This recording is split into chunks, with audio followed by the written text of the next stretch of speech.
Então, nessa ação penal 505, 30, 13 e 30, depoimento do senhor Eduardo Constantino da Cunha.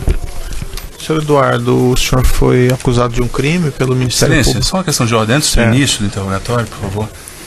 A defesa fez um pedido, Vossa Excelência apreciou, mas depois do pedido, novos fatos corroboram o que foi colocado na petição. A defesa pediu o adiamento do ato, uma vez que uma mídia que supostamente contém a extração do celular do Eduardo Cunha estava em perícia, né?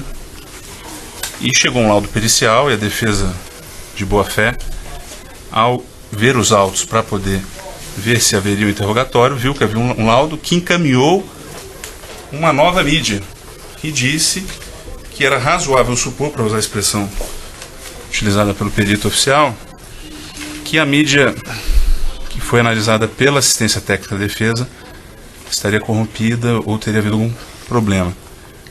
Fato é que não há mais sequer como se saber se a mídia que está sendo utilizada pela perícia oficial é a mesma da defesa. Essa incerteza corrói qualquer chance da gente ter uma autodefesa efetiva aqui, porque a gente não vai saber se uma das provas que foi utilizada pela acusação foi analisada pela defesa, tal como ela foi analisada pelo Estado acusação.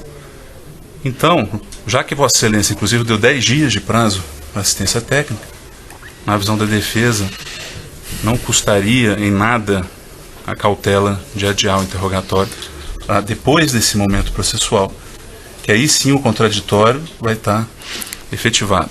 O contraditório eventualmente efetivado após a autodefesa e nada adiantará, porque um dos pilares da ampla defesa vai estar esgotado. Essa questão já foi apreciada e foi indeferida, eu remeto às razões do despacho, né? O fato é que esses elementos do celular estão nos autos há longo tempo e tem as mensagens. Se for o caso, o acusado confrontado com elas tem condições de reconhecer ou não a sua autenticidade. A questão ali que a defesa coloca são questões apenas técnicas e não há nenhuma suspeita fundada de que houve qualquer espécie de manipulação nessas mensagens, e a defesa também não demonstrou minimamente que essa possibilidade tenha ocorrido.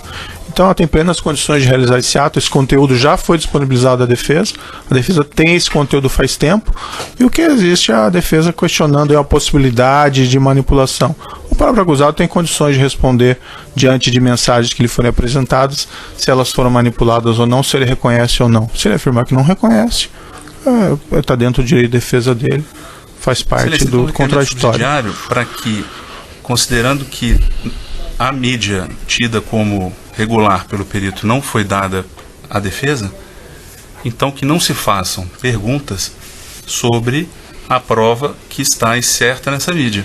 Não, indefiro, doutor. Esse conteúdo já está nos autos faz tempo e você tem um documento, você mostra ao acusado, o acusado reconhece ou não reconhece a autenticidade, se é que vai chegar se é que isso vai ser mostrado. Enfim, não tem nenhuma dificuldade nisso. Então, exercício da ampla defesa. Só uma última, então, questão de ordem. A defesa não teve como efetivar a ampla defesa anterior ao interrogatório. Embora Vossa Excelência tenha deferido o interrogatório presencial, salvo engano, há quase 2 meses, como se sabe, o ato é oral, e como a característica do ato é oral, a reunião tem que ser um pouco prévia. Não adianta nada eu tratar de uma audiência com o meu cliente, isso é sediço na advocacia, imagino que também no ofício de Vossa Excelência. Não adianta nada se tratar de temas de uma audiência muito antes. Então, sobretudo pela defesa técnica, que tem outros processos, tem outras.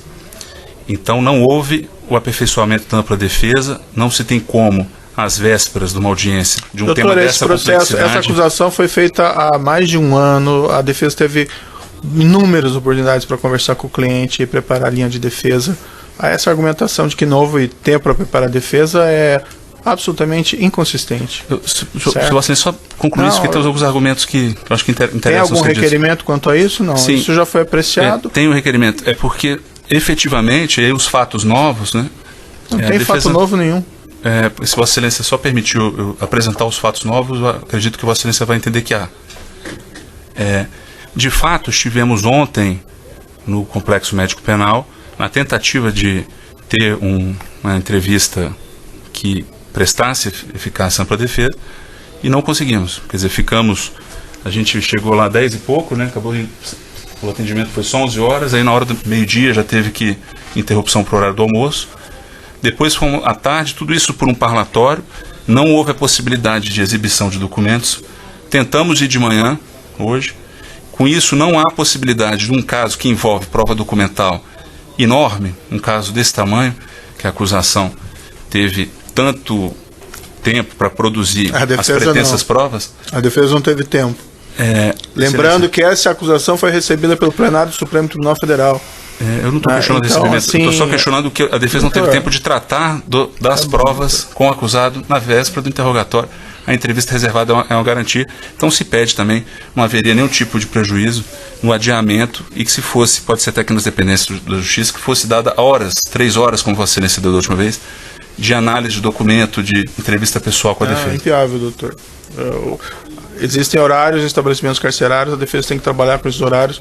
A entrevista por parlatório é a entrevista reservada do mesmo jeito, certo? E num processo que já tem mais de 2 anos, quase 3 anos de trâmite, a defesa argumentar que não teve tempo de conversar com o cliente é um total disparate aqui, com todo respeito. Só um registro, eu falei que eu não tive tempo de conversar nas vésperas, que é o tempo que se trata. Então a defesa tem que se programar melhor para fazer o contato com o cliente. Não precisa ir na véspera, pode ir na antivéspera, pode ir semana passada, pode ir na semana anterior. Então é um disparate essa argumentação da defesa. Está indeferido, doutor. Tudo bem, só registrando. E agora eu vou começar o interrogatório. A defesa que quer prestar eficácia, não tem nada de Olha, doutor, disparatado. A ampla defesa do seu cliente foi totalmente respeitada. Se a defesa não foi diligente o suficiente para visitar o cliente tantas vezes quanto for necessário para apresentar a defesa, a desídia é da defesa e não do juiz. A defesa entende a defesa, Excelência, e a defesa foi no limite que foi permitido pelo Estado, diligente, e não incorreu em desídia. Talvez devesse ter sido mais diligente. Os limites... Talvez devesse ter sido mais diligente, então, doutor. E não transferir a culpa para o Estado. Vamos aqui começar, então. Então, senhor Eduardo, retomando, o senhor foi acusado de um crime pelo Ministério Público, na condição de acusado. O senhor tem o direito de permanecer em silêncio. Se o senhor fizer uso desse direito pela nossa lei, isso não lhe traz nenhum prejuízo. Eu vou falar. Certo. É a oportunidade que o senhor tem de falar. Tudo que o senhor falar vai ser considerado para o julgamento. Certo? Eu vou pedir só para o senhor puxar o microfone um pouco mais próximo, já que a audiência está gravada. Senhor Eduardo, antes de começar com só os questionamentos próprios aqui da acusação, alguns fatos notórios relativamente à sua carreira política. Eu tenho informação aqui, o senhor só me confirma que o senhor foi deputado estadual do Rio de Janeiro a partir de 2001, isso? Fui deputado estadual de 2001 a 2003, deputado federal de 2003 a 2016. Perfeito. O senhor também exerceu a presidência da Câmara dos Deputados? Exerci a presidência da Câmara dos Deputados. Qual foi o período mesmo? 1º de fevereiro de 2015 a 7 de julho de 2016. Para nós irmos aqui direto ao ponto, senhor Eduardo, consta na acusação a afirmação do Ministério Público que o senhor teria recebido recursos provenientes de um acerto de corrupção envolvendo contratos na Petrobras. Existe alguma... em relação a essa acusação, ela é algum ponto verdadeiro? Ela é falsa. Só pela ordem, Vossa Excelência vai cumprir o 186 do CPP que fala que tem que haver a cientificação do inteiro teor da acusação? Eu não estou nem dizendo para ler a denúncia inteira, mas é só esse o ritmo. Doutor, ele já não conhece? O senhor conhece a acusação ou o senhor Eduardo Cunha? Que está sendo formulado contra o senhor? Não sei, doutor. Quer que faça o interrogatório normal? A defesa vai ficar perturbando? Ou condução do ato? Do Código de Processo Penal. O juiz conhece o Código de Processo Penal, doutor. O senhor conhece a acusação? Tem alguma dúvida sobre algum ponto dela? Se tiver, eu vou ao curso das respostas que eu posso formulando. Eu tenho sobre um embasamento de recepção da denúncia, daquilo que eventualmente assisti dos depoimentos, daquilo que eu cooperei com a defesa. Obviamente, a parte técnica, a minha defesa está habilitada a responder por mim.